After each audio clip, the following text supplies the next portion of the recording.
Oh, hey, CNFers, this podcast shares a promotional sponsorship with the 2026 Power of Narrative Conference taking place March 27th and 28th in lovely Boston, Massachusetts at Boston University. This year's keynote speakers include Ken Burns, Patrick Radden Keefe, Angela Patton, and Natalie Ray, and Sarah Stillman, and Ozma Khalid. There's a handful of CNF Pod alums on the total roster, so you're going to really want to take advantage. If you use the promo code NARRATIVE20 at checkout, you get 20% off your fee. That's some serious cheddar. Visit calmbeyond.bu.edu to register. Repairing, restoring, reconnecting through storytelling. You can't make this shit up. There's just so much out there that's crazy, and those facts tell the story.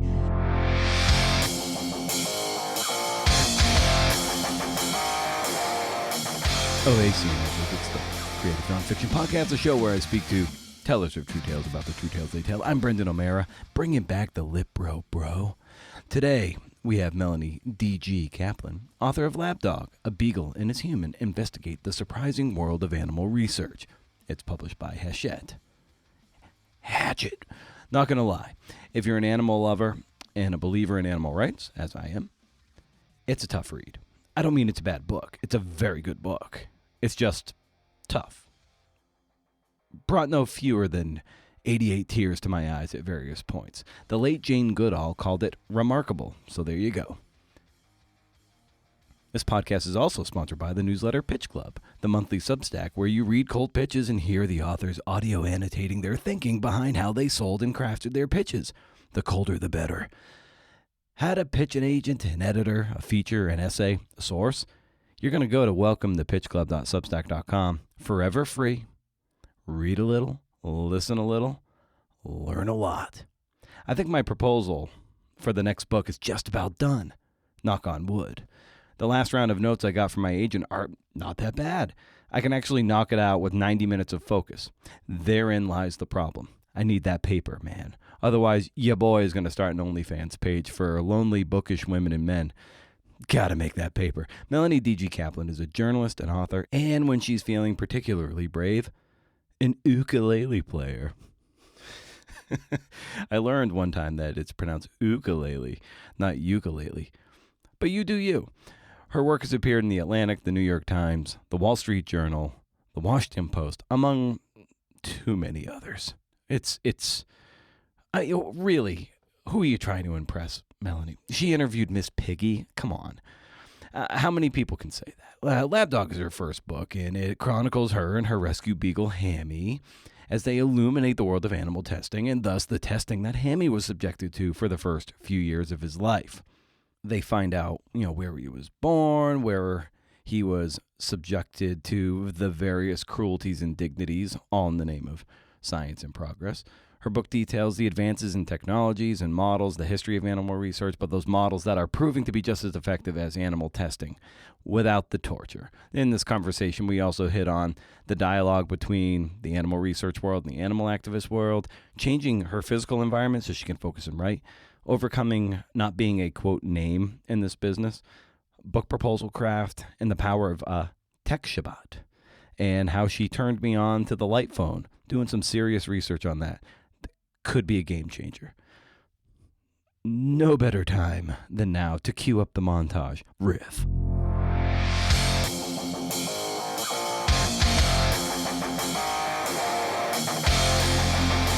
Tell it to me like you're watching a movie. One tiny lowercase LOL will fucking sail me through. Editing is about helping the writer think. This is going to have to interest somebody somewhere other than me.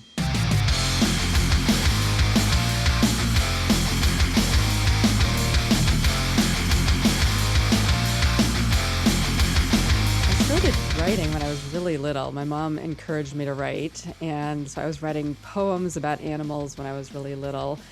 And then I became editor of my high school newspaper, and I just really enjoyed hearing people's stories.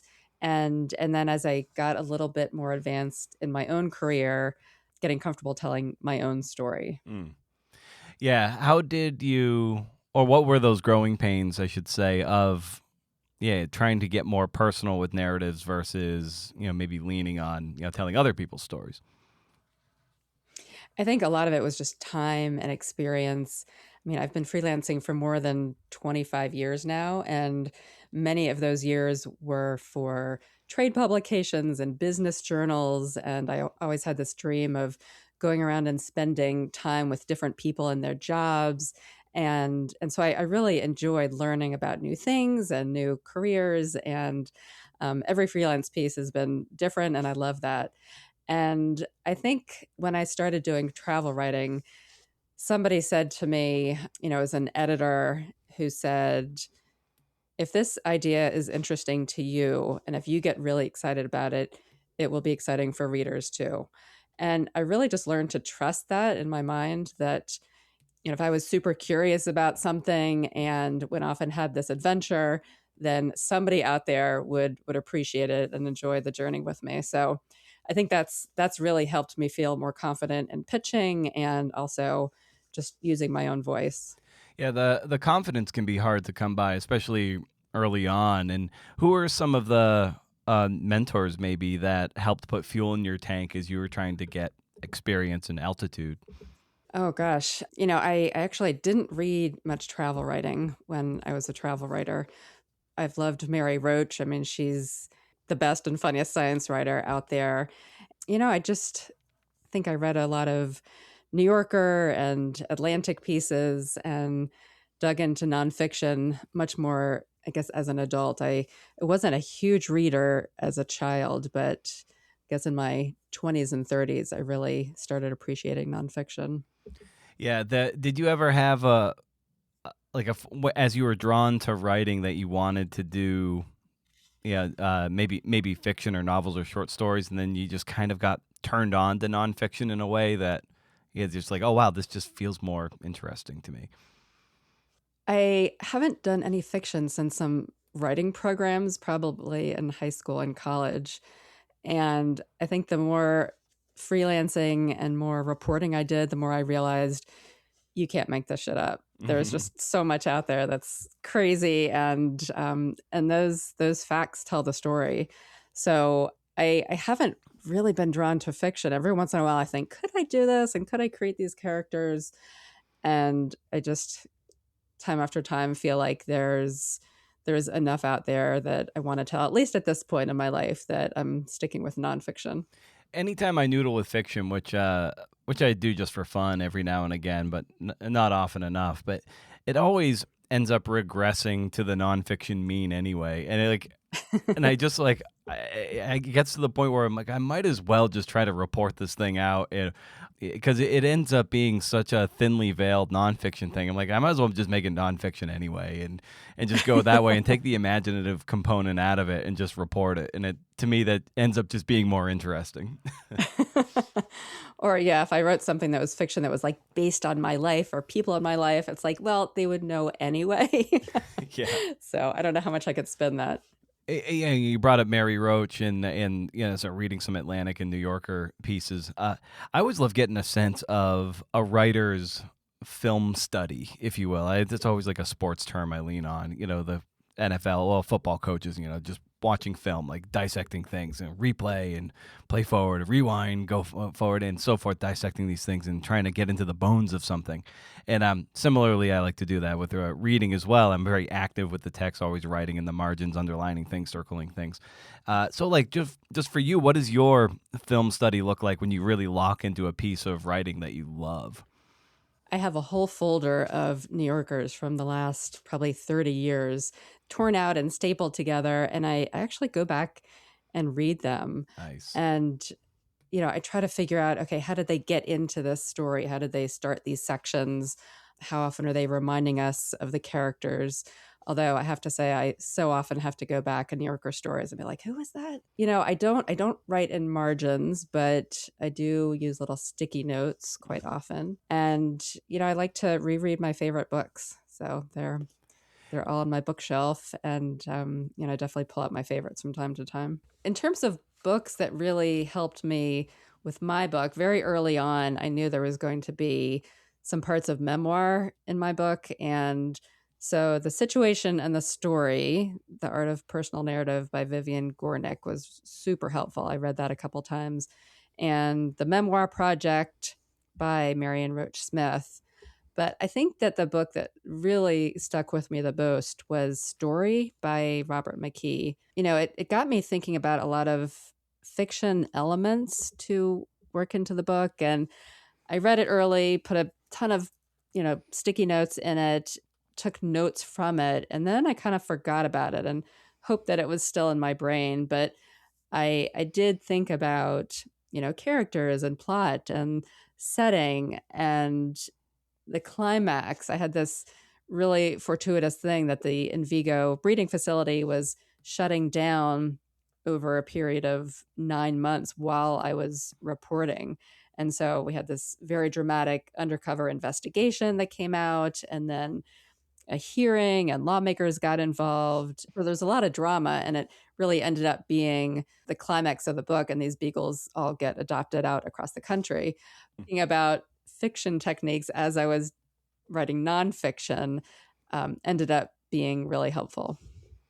Yeah, there's a tendency as journalists to throw information in and to be a storyteller and a narrative storyteller at that. You'd be like, oh, I'm sitting on this information. I kind of know the arc of this, but you do have to learn how to like plot it out so it plays out over the arc of the entire thing. And coming up in newspapers or something, you're just like, here's all the shit in the first 2 paragraphs or something. But to do a book, it's like, okay, I gotta wait, gotta like tease it out and get people turning the page, which is that's hard to learn. And taking cues from fiction or screenwriting can really help you be like, okay, yes, let's lengthen this out so we can so it's a satisfying story and a satisfying arc and narrative. Yeah, that was actually really fun for me, and maybe that's the creative part of the nonfiction. But just like you said, teasing it out and dropping some little clues here and bringing characters back to help tell the story, and so that was fun. Yeah, the structure element is where the real creativity can come in for a nonfiction text. Like that's the facts are the facts, and that's all verifiable. But where that creativity can come in, like John McPhee thinking of his various story structure forms, and how he plays with maybe tenses and stuff like that to imbue some artfulness onto the facts, and that's always satisfying, and that's where some of the fun can really come in. It's a puzzle piece and it's hard, but it's kind of where the fun is. Oh yeah, no, I think the sections and passages that I'm most proud of in the book are the ones that I reworked 1,000 times just to get them right with the timing and the tenses. So some of it came easy and some of it was a lot of work, but it all feels good. Yeah, when you were in like the thick of rewrites, and I know this to be true for me, it was nauseating because the rewriting was very heavy for the front runner. It was, everything was a mess. I feel bad for my editor. But it was such a heavy lift for both of us, really. But it was getting into those heavy rewrites and being so sick of my own writing. Like when you were in the thick of rewrites, how did you just, lean in? Despite how sick of yourself you might have been. I think that part wasn't as bad for me as the deadlines for the chunks of chapters, because I had this crazy idea at the beginning once the book was acquired. I just talked to the first editor who ended up leaving shortly after that. And I said, all right, I'm just going to send you the whole manuscript at once at this final deadline. And then the second editor came in and she's like, all right, I need to see what you've been working on. And it was just so ludicrous to think I would write the whole thing and turn it in like as though it were a 2,000 word article. So we had these regular calls and I would send her maybe 2 or 3 chapters at a time. And before each of those deadlines, it was just such a mad rush. I mean, I barely got dressed every day and I was just so intense.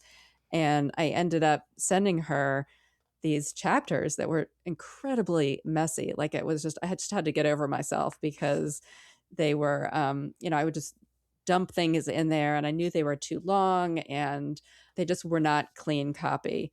Yeah, it just horrified me. And once I had that, and once she got back to me, she's like, okay, that's not bad. I mean, she knew that they were messy and she knew they were going to get cleaned up, but she was just looking for the bigger picture of how this flows and how it prepares readers for the next chapter and consistency with the characters. I think that was the most awful part for me. In general, I was surprised and delighted like how much I could just decide where this was going. Having not written a book before, I didn't know what the editorial process was going to be like. For example, I wrote the prologue in third person. I don't know where that idea came from, but I just started writing and I'm like, all right, I really like how this goes. And I thought for sure I was going to hear back that, no, I don't think we can really do that. That's not how this works. And nobody ever said boo about the third person. So it was such a joy to have this much space to kind of figure out how I want to tell the story. And then to see that with a lot of refining after that, it actually came together. And I have heard a lot of writers say that they're completely sick of their books after they came out. And I don't think I could ever read it again cover to cover because it would just feel too much like editing.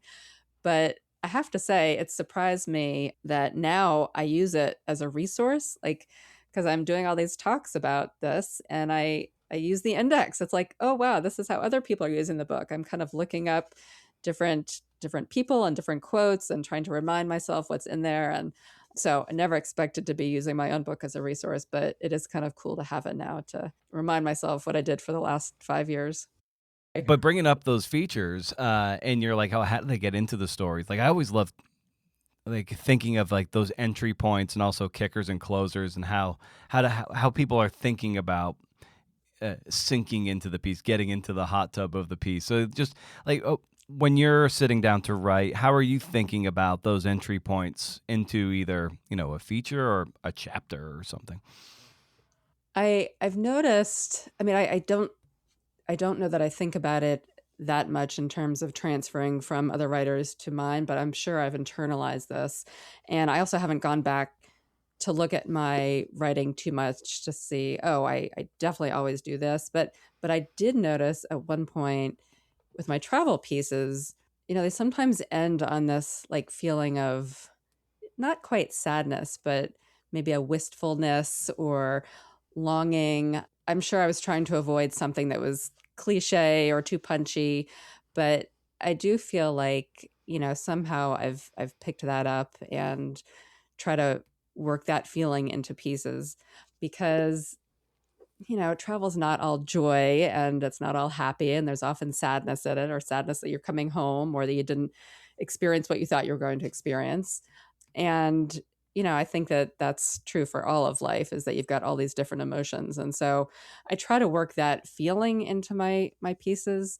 And, in terms of getting into a piece, I just don't know if I have a rule of thumb for that, but I definitely need to have the beginning written. I'm not one of these writers that can just start off writing the meat of the piece and come back and do the top. I need to know how it's going to start. Yeah, I think that's how Susan Orlean and John McPhee have long approached their long stories. Like, they cannot proceed until the lead of their story is, I'm not going to say totally ossified, but they have to be pretty damn satisfied with the light that is illuminating for the rest of their path through the piece. And I think some people can be a bit more piecemeal, be like, I just need to progress and get somewhere, or have a placeholder of some kind in the middle at the top. But yeah, I'm kind of like, I can kind of go anywhere, but I totally get the people who like really need to have that beginning secure.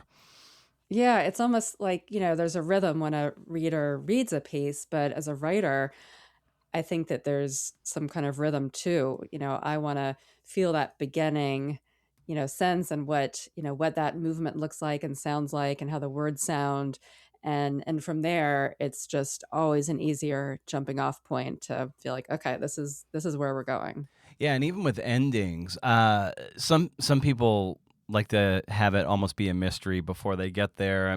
I'm someone, and a lot of people I talk to, like to have their ending as soon as possible because it feels like something they're rowing their boat towards. Like, oh, that feels good. Like every word is now in service of getting to that destination. And so how are you thinking of endings, or when do you like to have an ending in place?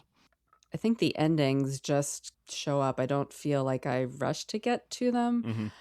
Sometimes in my reporting, I know right away, like, okay, that's the kicker. I don't know. It's funny hearing these questions because some of these things just happen. That's so hard to explain where they come from.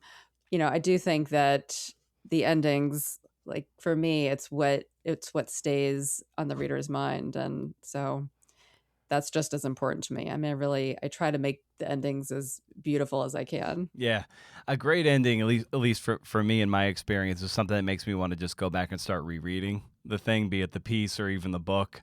Or I love seeing it if it does the ending somehow echo how the book started. Like Melissa Febos's The Dry Season that came out last year, I guess, maybe 2 years ago or a year and a half, doesn't matter. Like the ending and I think the first and the last sentence are the same. So it's kind of like, it's kind of fun to see the writer tie those or braid those together or just knot them together in some way. I know my editor for The Front Runner, he's big on ending the book with some sort of a scene. And so I had ended The Front Runner in a different way, a different kind of, or like just a really great quote from Pre. But he's just like, he pushed me to find a scene, and like I was just really digging around. I went to the Hayward Field Museum here in Eugene and like found a really great photograph that finished with Steve alive, and it was just such a symbolic photograph, and I just really described that scene. It ended up being a great ending that gave like his agency and his life back at the end of the book. And it was just one of those things, and now I'm thinking of that, I'm like, yeah, a good scene you can describe seems like an awesome way to end a book or a story. Yeah, that makes me think of in my book, and I didn't even know I was doing this until afterwards when I was editing the manuscript. There's not a scene repeated at the end, but there's one word that I used to describe my Beagle Hammy's ears on page 4 at the very beginning, and I pulled it into the end, page 314. And so all these pages in between, I never used that word again. And somehow I brought that into the ending. And then when I realized what had happened, I was like, oh, that's perfect. And I didn't even know it. So yeah, I think that sometimes things are happening in the back of our brains, and thank God for those, because otherwise I don't know if I'd even be writing. Yeah. Yeah, with writing, it can be awful hard, especially nowadays, to really get into a good rhythm with it, just the way our attention is so bifurcated and trifurcated and quadruplicated everywhere. So how do you create good boundaries around, your work and your workspace so you can, establish some degree of rhythm? More and more, I have to go places where it's just really quiet. I mean, when I wrote the book, I was lucky enough to be able to borrow a friend's cottage down in the northern neck of Virginia, and I really cut everything else out of my life. I mean, one of my friends who's a hiker described it as, when you go hiking or backpacking and you've just got to take as little as possible and you're really worried about the weight, and you actually cut your toothbrush in half so you don't have to carry the extra half of the toothbrush. And he's like, that's what you're doing. You're like cutting the toothbrush in half. And it's true. I didn't have much time with my friends and my family and my partner. And it was just feeding myself and my dog and working out and writing.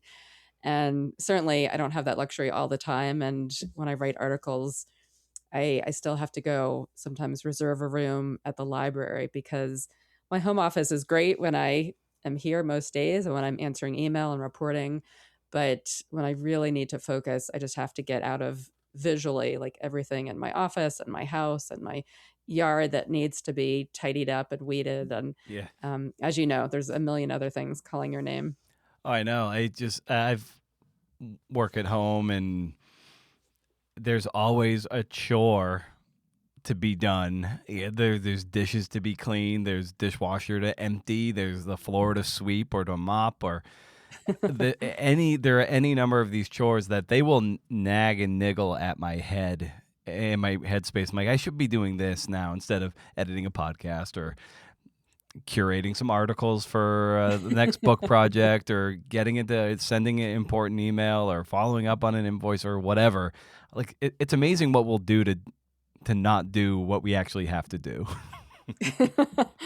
Yeah, the house is never cleaner than when I'm on deadline. It's a sickness, really, Melanie. But so that's great that in certain circumstances to be able to change those contexts and get to a different room of the library or a cottage. But if you are at home and there are those other things that are like picking at your brain, how do you facilitate some measure of focus when you really need to drill down? Cultivate. That's the word I was looking for. How do I cultivate focus? It really gets down to just the deadline. Mhm. And, and I can wait pretty late Yeah. on deadlines and then end up cramming, which I don't like doing. But I mean, without deadlines, I wouldn't get anything done. I have a real hard time setting them for myself. So, there's all the things I have to do to feel like, okay, I'm ready, like, have my tea next to me and check the email, close the email down, check the weather, check the, headlines real quick. And I can extend that for quite a long time, all of the checking things and making sure that I'm ready. And then sometimes I'm writing for a half hour and then I've like got to go back and check everything again. So it's real hard getting out of that pattern. And I'm finding myself doing it more and more and being able to focus less and less. But like I said, changing the environment, even moving from my home office down to the couch, which isn't best ergonomically, but sometimes I can focus a lot better there than in my normal desk environment. In any project, long project, especially book project, there's any number of feelings of doubt and insecurity creep in. I know it happens to me. I call it my 2 a.m. voice because naturally I wake up at 2 a.m. and suddenly I'm just getting bombarded with you're not going to be able to find anything new. Your main sources are going to block everybody else from talking to you, and how are you going to do that? Like it just all these fear and anxiety responses. So like how do you deal with that niggling feeling of of doubt that just inevitably creeps in for any writing project, but especially the more ambitious ones? I think I do really keep, what I told you before about just believing in the idea. I mean, that has been so foundational for me. And so I just have to say to those voices, hush. Mhm. It's, this is working. There is a way. There's a reason why. And I had a number of different votes of confidence along the way with the book. I got a fellowship based on a proposal about the book. And then, of course, each step of the way, which I never thought would come, finding an agent and finding a publisher. And each step, I just felt like, okay, I'm going to listen to their voice. Right now, it's more important than mine. And I'm going to keep moving forward. I think that having something on the page, of course, is much better than having nothing on the page. So sometimes I just force myself to get a little bit written rather than just staring at my notes and circling around. I also, just in terms of changing the environment, I will go out and go for a walk, and 9 times out of 10, something pops into my mind. I was like, oh, this is how I'm going to start this thing, or this is how I'm going to organize this section. I've learned that just moving, being physical and moving my body affects my brain in a really good way. Mm-hmm. Or even like when I'm swimming, and I try to do a lot of that. And I come out of that feeling like, okay, we can move forward. It's not the end of the world. Especially when it came to writing Lab Dog. Like, when did you know you were ready to start writing? I waited a long time to start writing, and it's only because I have a good friend, Jason Darian, who wrote Kill Shot, and he got a fellowship at the Night Science Journalism program, and he suggested I apply for it, which I did. And that was amazing because I got some grant money to stop freelancing for a while. And so I reported for about a year, and I kept talking to Jason, and he's like, get the proposal out, start writing that. It doesn't have to be perfect. And of course I wanted to keep reporting, and I'm like, it's not ready yet. And he really just reminded me over and over that it's a sales pitch. It's a proposal. The agents and publishers just want to know you can put a story together and tell a story that's longer than 2,000 words, and that there's some narrative arc to it. And so I actually met with an agent that somebody put me in touch with in DC before I really had anything put together. It was just kind of a favor. She met with me for a few minutes and said, well, she didn't sound too optimistic, but she's like, send me a proposal and I'll take a look at it, which I was very excited about. And I said, well, I have to give myself a deadline. So it's going to be December 1st. And that's the only reason I got started on the proposal, because this one agent was waiting, or at least, I told her that I would have her have this proposal to her by that date. And then it was just cramming for a few months, and it felt good to do it, to switch from reporting. I think once I got the ball rolling, I realized, like, okay, this is, this can happen. And I ended up writing 2 chapters and a prologue for my proposal. Since I am not a big name in journalism, I knew that I was going to have to put everything I could into the proposal to make this the best sales pitch possible. And it ended up being 70 pages. And I think it really gave my agent and the publishers a good idea of what this book was going to look like. Yeah, totally the same. My agent's very good at telling me how not like a non-name I am, and and how hard I have to go in a proposal to sell it, because you're like, yeah, you don't write for the New York Times or the Athletic or ESPN. So I'm like, okay, anything else, Susan? You want to come on, just lay it on me. What else am I not? And so in any case, that's my experience with the proposal. But there are people listening to the show who no doubt feel like they got a book in them. They got to go through the book proposal process. And it, of course, is a very overwhelming thing. Yeah, my Prefontaine one was in the 70 pages range, and yours for Lapdog was as well. You've already alluded to a bit of the experience of doing it, but when you sat down and you tried to digest the work ahead of you for the proposal, what was that experience like? How did you get into it? So you were writing 2 chapters, a prologue, and all the other stuff that comes with it.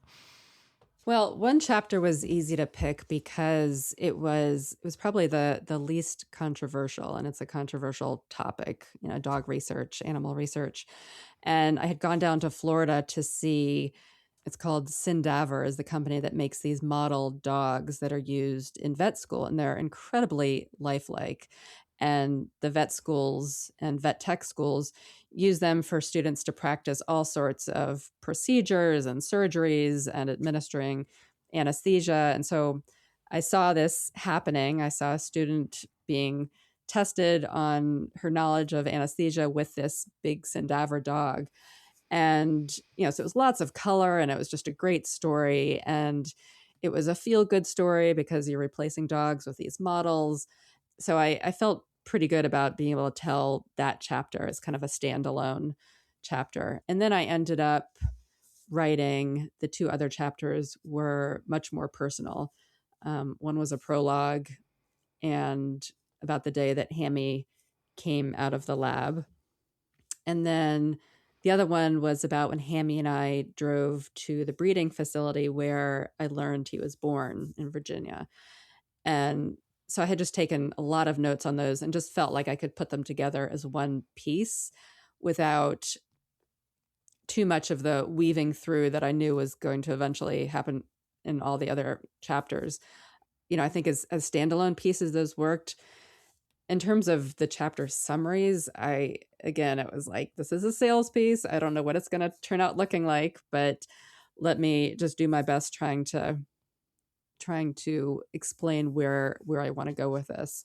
I think one thing that was really important for the timing of the proposal is that in the summer of 2022 is when the big Beagle breeder in Vigo ended up closing down, and there were headlines all over the country. These 4,000 Beagles were adopted out because the breeder was shutting, which was unheard of. So that had just happened. And I figure if anyone is going to have heard about this, it's now, because of all these headlines, and they were in the news, and they're Beagles and they're adorable. And so I just thought, okay, this is really timely now. It's not only like, I've spent a year plus working on this, and I've spent many years living with this Beagle who was in a lab, but now it's in the news. And now I can reference, all these things because members of Congress are talking about it, and celebrities are talking about it, and it's everywhere. And so I think that was really helpful, just in the kind of initial pitch on the proposal of why now, why me. I did my best and got it out there. Yeah. How were you able to really sell the project given how, I mean, it's tough to read. A lot of it is very hard to read. It was especially for me. I found it very hard to read in a lot of places. That was just like tearing me up. It was tough. It was tough reading. So naturally it is a hard sell. I'm curious how you were really able to stick the landing on it. You and your agent, really. Well, my agent told me that I can't remember if this was one or two editors that she reached out to, said, "We love her writing. Let us know what her next book project is. We're going to pass on this one." And my agent told me from the very beginning, I mean, her first correspondence to me said, and it was not the initial agent that I met with. This was somebody who came a couple agents later, and she said, "I've never done a dog book. This is a tough topic. I don't know if we're gonna be able to sell this," but she was willing to take it on, and she just wanted my expectations to be realistic about it. In terms of writing it, I knew that Hammy, as the main character, he was going to be a big part of this and a big part of humanizing it, because, as you said, it's just, I mean, some of it's really, really hard to read. And it was hard to imagine him in any of these scenarios. And there's so much that I left out. I think that was the key, is really trying to balance what readers need to know to move the story forward and to understand the history of dog testing and how we've benefited from it. But, I didn't want there to be gratuitous, just gore and details. And I wanted my mother, who's very squeamish and sensitive, to be able to sit down and read this and not have to, put it away. So I tried to have that balance of, here's the science, and here's where I was with Hammy, and here was our life together, and we're growing older together, and he's got some medical issues, but here's the science, and here's what I learned about his background, and here's some more science, and here's, a loving scene with him, which I had more of those and more scenes of us traveling together. And those had to be cut because, like you, I wrote very long. And, at one point my editor said, okay, we're going to have to cut down like 10,000 words. So unfortunately some of those Hammy scenes had to go. But I think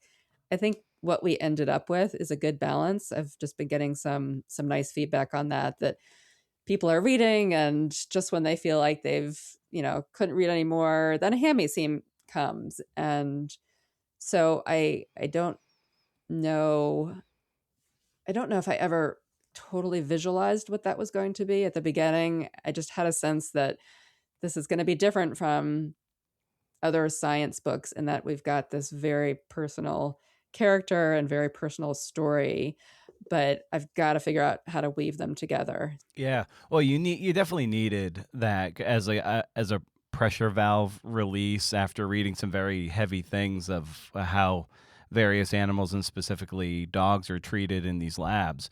You need to step out of that and have something that kind of makes you feel good, because you set it aside for a bit, and then you can come back to, more those touching scenes.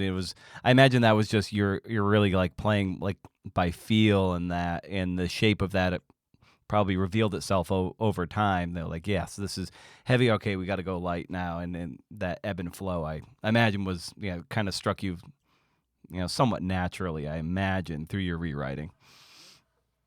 Yeah, it did. And I'm fortunate because I did a lot of this first person narrative in my travel writing, and often Hammy or my previous Beagle Darwin were with me. And so I was used to having those scenes, kind of spattering those scenes throughout a story. This, of course, was different from anything I'd done before. I'd really never done any investigative journalism before. and I'm not a scientist. I don't have a science background. I think I had a fantastic editor, Emily Tabor, and she really helped me get that balance right too. What was sort of your grand hope and your grand vision for this book from the outset? For years, I would introduce Hammy to people and I would show them the tattoo in his ear, because all of these dogs bred for research have tattoos. That's how they're identified. And all I knew is that he came from a lab in Virginia. And so time after time, people would say, "Oh my gosh, I had no idea that we experiment on dogs. Is that legal? How is this still happening?" And so it wasn't until the pandemic, when I lost all of my travel work, and then I got a really bad concussion and just wasn't working for a while, I started thinking about this as a book. And I think my overarching goal was to tell the story through this one individual, and really to shed light on something that most people don't know about. I mean, and I was reminded of that so many times. I remember I had a short media fellowship at Vermont Law School, and so I was just immersed in this class on the Animal Welfare Act.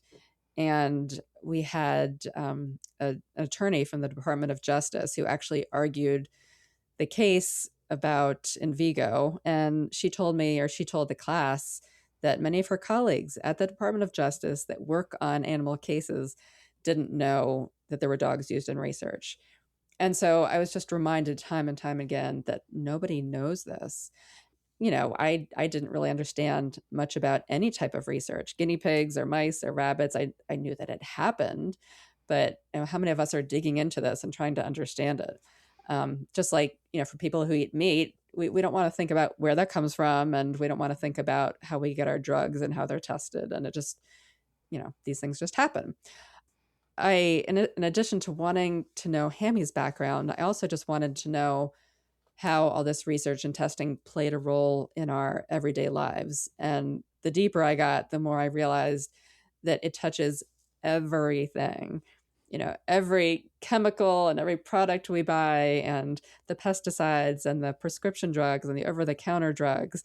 And of course, cosmetics is kind of a success story because they've really mostly done away with animal testing. But, there's a history of it with all of these products we buy and industrial chemicals. And so I think that is really relatable to people. I mean, we all have had experiences with drugs or medical devices or procedures, and none of those were animal free.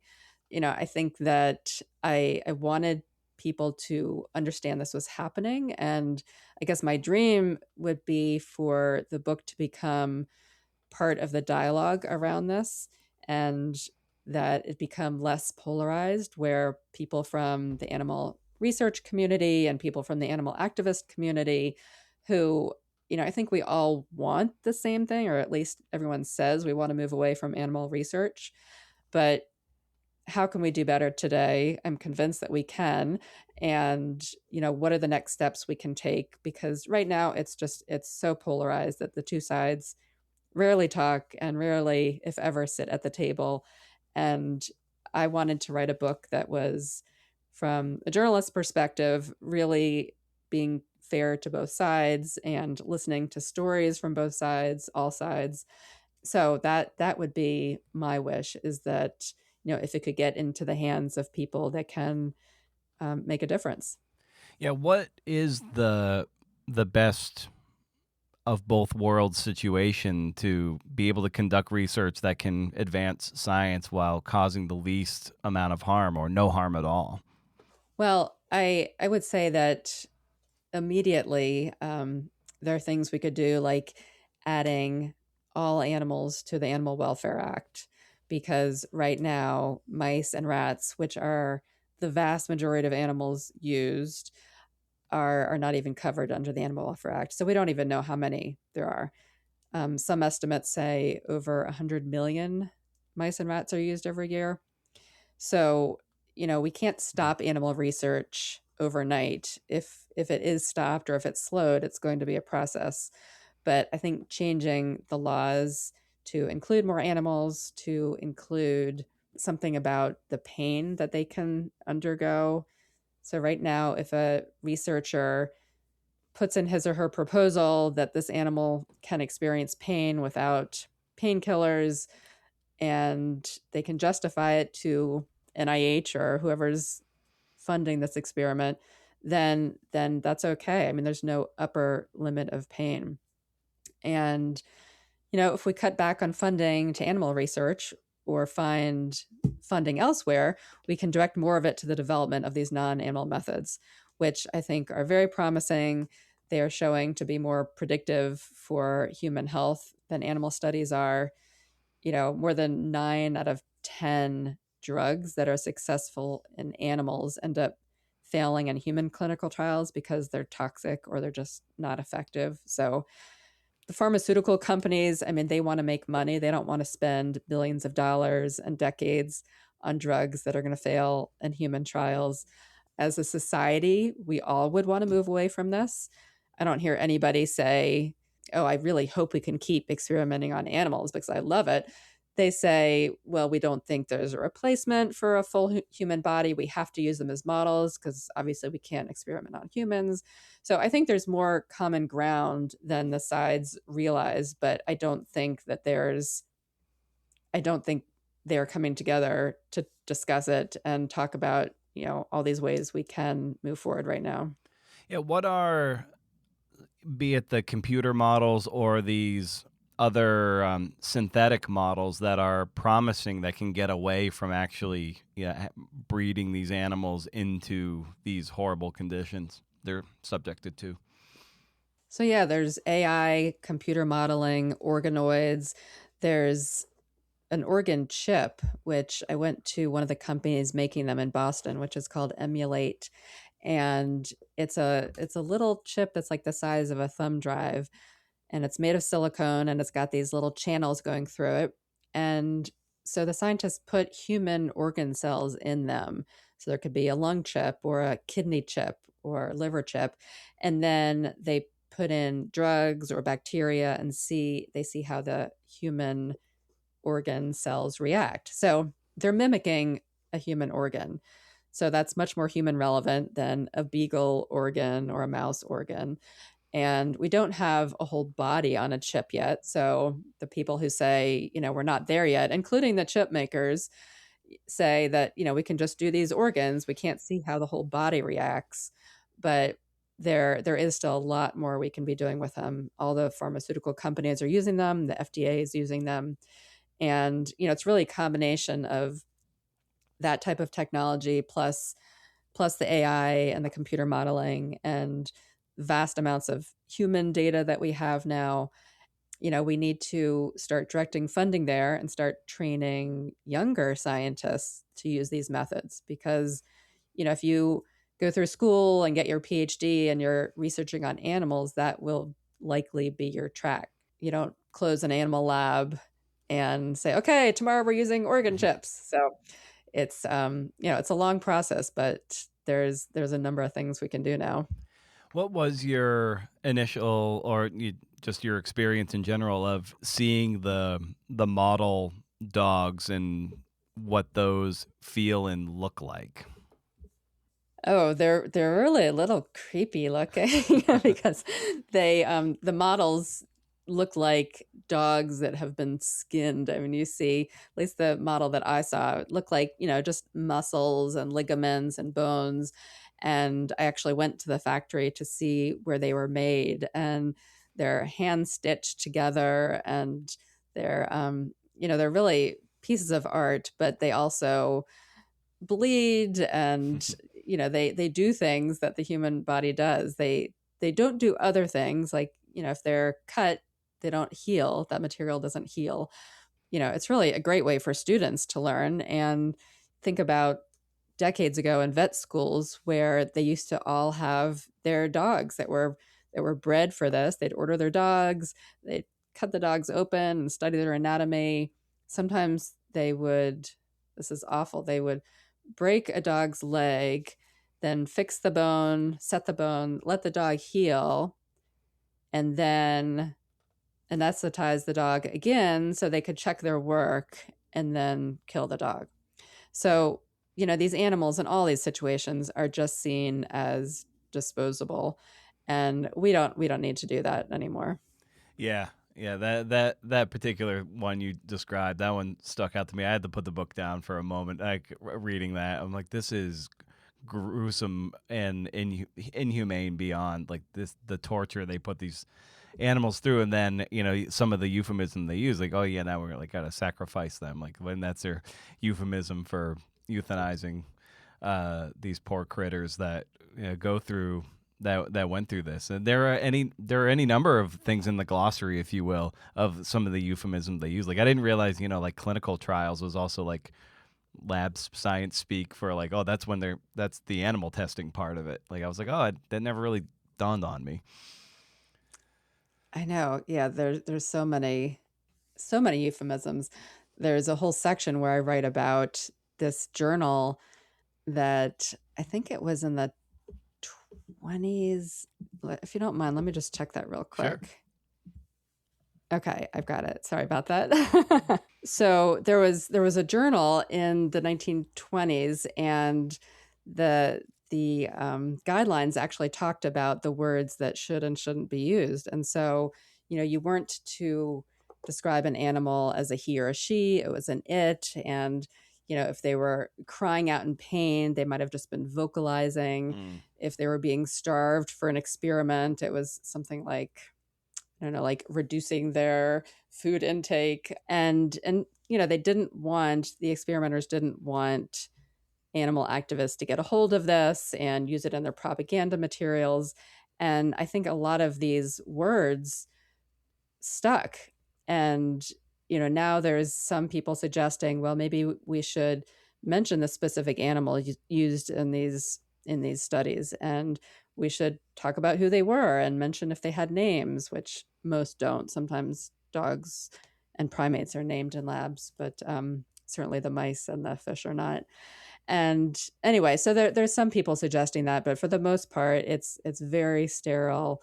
Talk about sacrificing the animals. They talk about instead of like restraining them, it's just all these words are softened, and so I think it harms not only, of course, the animals and the public that doesn't know, but I think it's harmful for the people who work in the labs, because they have to shut off a part of themselves to even do their work, right? To do what they're doing to animals, and then go home at night to see their cats and dogs. And I experienced that in the tiniest bit, even with the reporting, because I had to shut a part of myself off. I mean, it's impossible just to feel all this, read it all and understand what's happening. And if you're a feeling person, you can't not feel awful about it. Yeah, there's one moment in the book where you visit one of an older researcher who did a lot of animal research, and even when you brought Hammy over to his house, he like referred to it as the dog. And so that was like a vestigial limb of him referring to an animal that he's not like personally invested in, that you could see the muscle memory of his detachment right there, illustrated perfectly in your exchange with him. It was really important for me to have Hammy with me, not only because he was a great co-pilot and I just loved being together with him, but I wanted to introduce him to the researchers and the ethicists and the people who worked as veterinarians in the labs, because for the most part, these people haven't met lab animals outside of the lab. And so that part was important for me too, just to see, like you said, how they interacted. Did they treat Hammy like one of their lab dogs or like a pet? Were they interested in his story? I think that them seeing him for any of the people we met, I think it really was meaningful, because here's an animal who made it out, which rarely happens. And he's got a full life now. This is the life that he could have had, and the first 4 years of his life were in confinement, and nobody likes to think about that. Mm-hmm.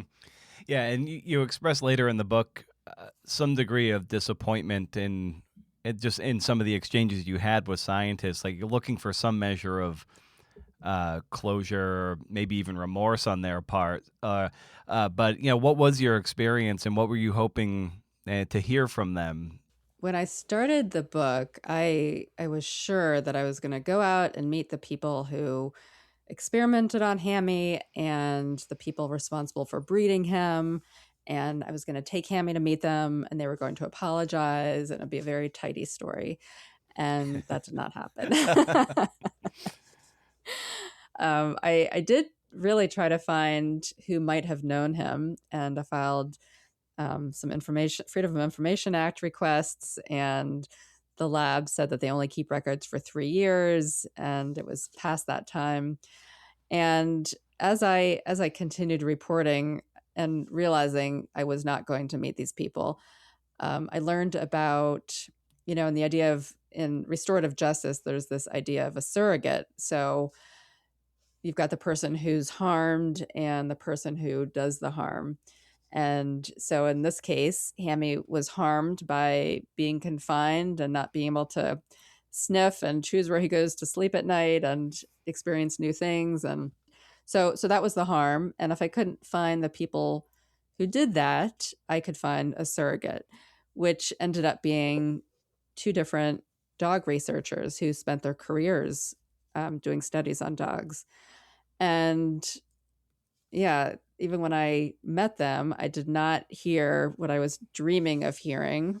They didn't look Hammy in the eye and say, "I'm sorry, I will never do this again," or "I feel badly about what I did," because they all felt good about their work. They felt like they were making the world a better place, and they talked about rare diseases and how parents need cures for their children. And it's hard not to believe that because all of that is true, and yet there are increasingly different ways to do that. And I think there's just such inertia now, especially with the universities, of doing this research and doing it well and getting more grants that pay for more animals so you can do more research. And so the funding at NIH really needs to change on that level. And the good news is that this administration is actually talking about it more than previous administrations. The NIH is no longer putting out requests for proposals that say, we want a monkey experiment. It'll say, here's the question we're trying to answer. And researchers then can submit proposals that have animals or non-animal methods, but it's different from saying, we're going to do an animal experiment on this, and please submit your proposal. So I think things are shifting, but until the funding changes, it's going to be really slow going. Yeah, there's a moment in the book too where you write, real change in animal research would come from economics, not ethics. And that's like so sadly the case in a hyper capitalistic country where it's just like if you want change, it's like you got to hit shareholders and corporations in their pocketbooks. So you're not going to like win by pulling on heartstrings. You're going to win by, depleting their war chest. And it's like, all right, that's the backdoor way to make the change, especially in this country. And whether it's boycotting a certain retailer or, finding a way to hit the purse is the way to affect the heart eventually. Yeah, exactly. And there's so many different groups that I talk to, and animal activist groups and pesticide makers. I didn't get any pharmaceutical companies to talk to me. Actually, I take that back. There is one who, this company Vanda, ended up suing the FDA because they refused to test on dogs. So I did talk to them. But, I think part of the divide is that the animal activist groups are just pulling on the heartstrings. I mean, they're showing these videos and these pictures, and they're not talking about the economics. But there's starting to be a shift. Like even within PETA, there's a really robust science division where they are talking about the science. And they're like, yeah, this actually isn't good science either. I mean, it's, it's not ethical, it's terrible for the animals, but it's bad science. That's encouraging, because I think the science and the economics, I mean, that's what's going to make the shift. Yeah. To your point earlier, too, about how desensitized, the researchers often get. You said, quoting Nick Jukes, he said, using animals harmfully in education teaches the disposability of animals, which is not a good lesson for a vet student to learn. And then that just becomes further imprinted, really, as they go, like, this is how I learned, so this is how the next generation should learn too, because look where I came from. Right. And it starts so young. It starts when we're dissecting frogs in school. And so I write a little bit about that, and how students in many states now have choices. If they don't want to dissect a frog, they're not going to fail their course. They can, there's a large number of synthetic frogs. I mean, the same company that makes the dogs makes frogs that are amazingly lifelike, and they have little pockets of organs inside. And so you cut them open and you see pretty much everything you'd see in a real frog, but they don't stink like formaldehyde. Yeah. And, but yeah, it starts very young, that teaching kids that these animals are not important. We get desensitized. And I think that's probably what the researchers feel, because, you order, as a lab worker, you order these animals just like you order other supplies. I saw a packing slip once for some beagles in Vigo, and they list all the beagles and their tattoo numbers and their coloring. And then on the bottom, there's a place for the recipient lab to sign that they've received the beagles and they're all in good condition. Just like, you're ordering your television or dishwasher.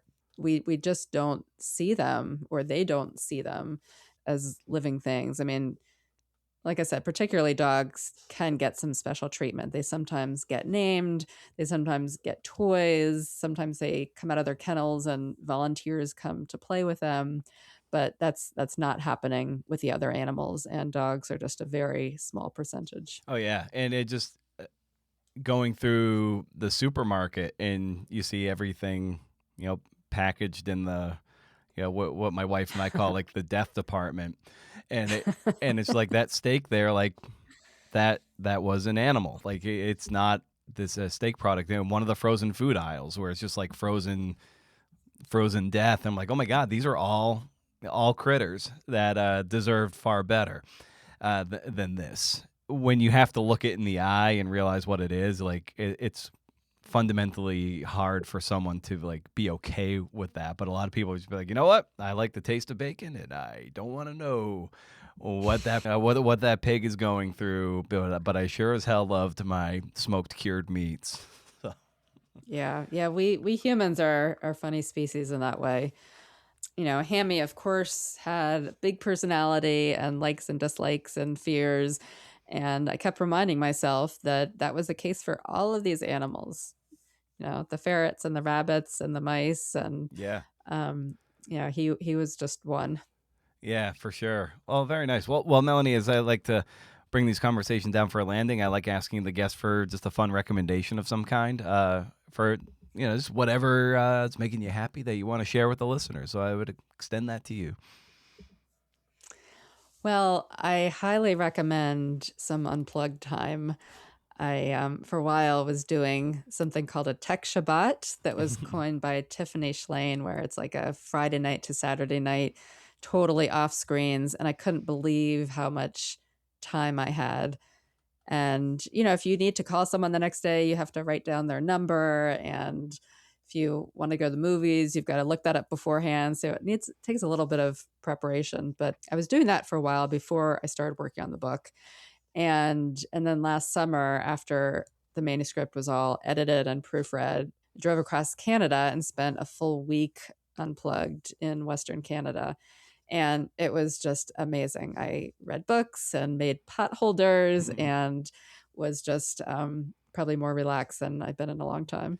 How often were you like phantom reaching for your device? Well, I'll tell you, I don't have a smartphone. I have nice. a phone that only texts and does calls. It's called a light phone. It's a little startup. All right. And so I love that phone, but I do have an iPad, and so I can do a lot of things on the iPad and of course my laptop.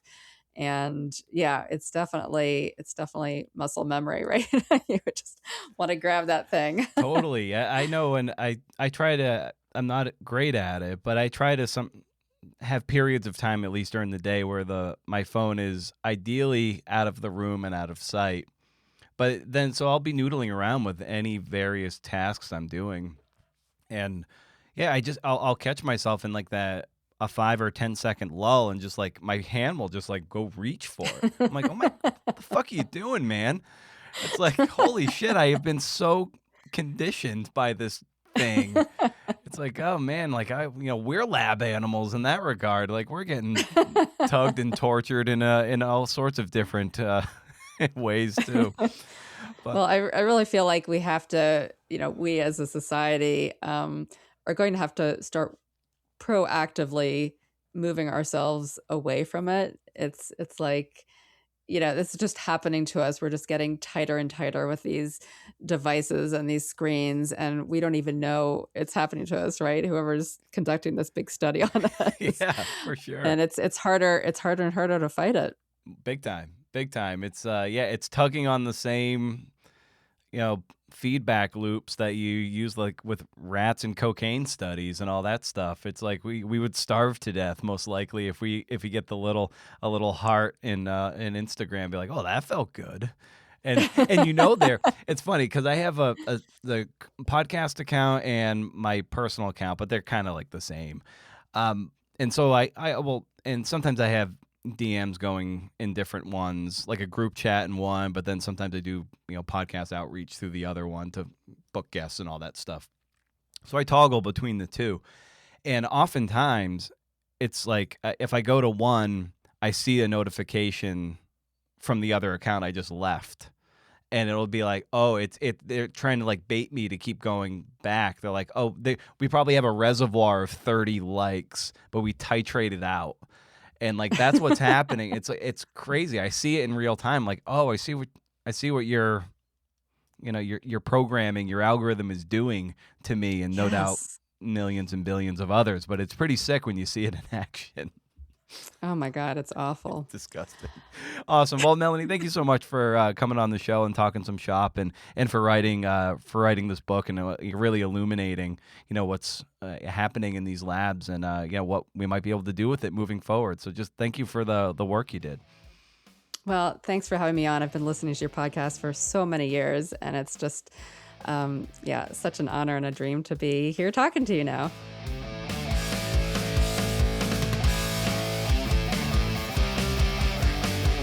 Yes, awesome. Thanks to Melanie for coming by the show. It's weird saying that's my wife's name, and then this guest was Melanie. It's weird saying like thanks to Melanie. Thanks to the Melanie that I betrothed more than 15 years ago. She makes it all possible. Got to have that health insurance. And thanks to Melanie D.G. Kaplan for writing the book and for coming on the show to talk a little shop, to do the thing. You can follow the show on Instagram, at Creative Nonfiction Podcast. And subscribe to the Rage Against the Algorithm newsletter by visiting BrendanO'Mara.com. Hey. As well as going to welcometothepitchclub.substack.com if you want to learn how to write better pitches. And if you write better pitches, you can publish more stories. And if you publish more stories, you don't have to start that OnlyFans page. I mean, you do you, but you might not want to. But I've heard good things. So stay wild, see you nevers. And if you can't do interviews, see ya.